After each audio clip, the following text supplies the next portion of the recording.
15 अगस्त 2021 को काबुल पर तालिबान का कब्जा हुआ था 2021 में, और अब 15 अगस्त को तालिबान के कंट्रोल के अफगानिस्तान पर 5 साल मुकम्मल हो गए। अमरीकी और नेटो अफवाज अफगानिस्तान से निकल चुकी थी। अशरफ गनी की हुकूमत खत्म हो गई थी और तकरीबन 2 दहाइयों की जंग के बाद तालिबान दोबारा इख्तिदार में आ गए थे 15 अगस्त 2021 को। और इस तरह से अब 5 साल बाद तालिबान अफगानिस्तान के बड़े हिस्से पर अपनी गिरफ्त बरकरार रखे हुए हैं। लेकिन 5 साल मुकम्मल होने के मौके पर एक अहम सवाल दोबारा सामने आ रहा है।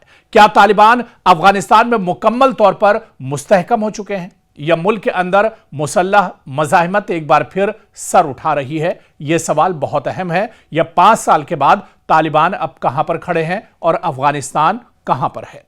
यह सवाल इसलिए अहम है क्योंकि अक़वाम मुत्तहिदा के मुताबिक तालिबान मुख्तलिफ मुसल्लह ग्रुप अब भी अफगानिस्तान में सरगर्म है। ताहम इन ग्रोहों की ताकत, आपस का इख्तलाफ और मुल्क गिर हिमायत अभी इतनी नहीं कि वो तालिबान से इख्तिदार छीन सके, यानी तालिबान मजबूत पोजीशन में है। दरअसल तालिबान के लिए असल खतरा कौन है, और क्या अफगानिस्तान एक बार फिर खाना जंगी की तरफ जा सकता है?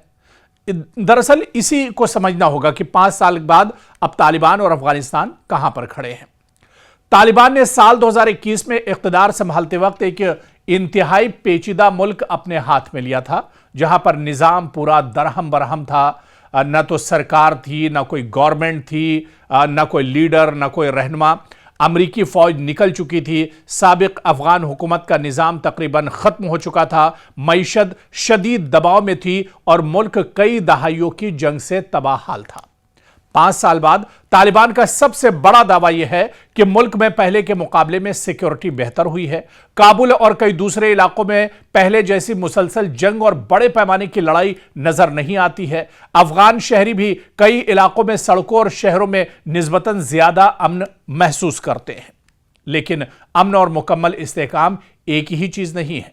तालिबान के सामने अब भी मईशत, आलमी शनाख्त, इंसानी हुकूक, खवातीन की तालीम और रोजगार और सबसे बढ़कर सिक्योरिटी के मसाइल मौजूद हैं।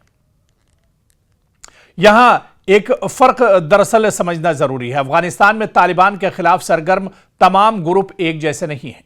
इनमें सबसे नुमाया नाम नेशनल रेसिस्टेंस फ्रंट यानी NRF का है, जिसे अहमद मसूद की क़यादत से जोड़ा जाता है। यह वो मज़ाहिमती तहरीक है जिसने साल 2021 में तालिबान के दोबारा इक़्तिदार में आने के बाद खास तौर पर पंजशीर के इलाके से मज़ाहिमत शुरू की थी।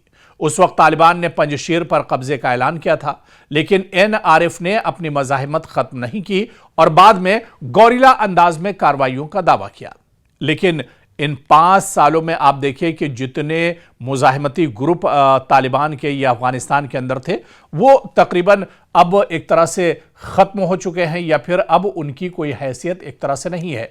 और इन पिछले 5 सालों में दुनिया के कई बड़े ममालिक, चाहे चीन की बात करें, रूस की बात करें, भारत की बात करें, सबने तालिबान को एक तरह से सराहा है। सबने तालिबान से नज़दीकियां बनाई हैं। सब तालिबान और अफगानिस्तान के करीब आए हैं। हालांकि इस बीच पड़ोसी मुल्क पाकिस्तान से तालिबान के जो रिश्ते थे वो थोड़ा ज़रूर कशीदा हुए, लेकिन इसका बहुत ज़्यादा फ़र्क तालिबान पर नहीं पड़ा। और यही कहा जा सकता है कि 5 साल के बाद तालिबान बहुत तेज़ी से आगे बढ़ रहे हैं, डेवलपमेंट हो रहा है। टनल, रोड, तालीम, एजुकेशन, हेल्थ, सब में तालिबान फोकस कर रहे हैं। और ख़ासतौर से जो सिक्योरिटी सबसे बड़ा मसला था अफगानिस्तान का, वो सिक्योरिटी भी पहले के मुकाबले में अब मजबूत हुई है। और तालिबान की गिरफ्त पूरे मुल्क पर एक तरह से कहा जाए तो पहले के मुकाबले में काफ़ी अच्छी हुई है।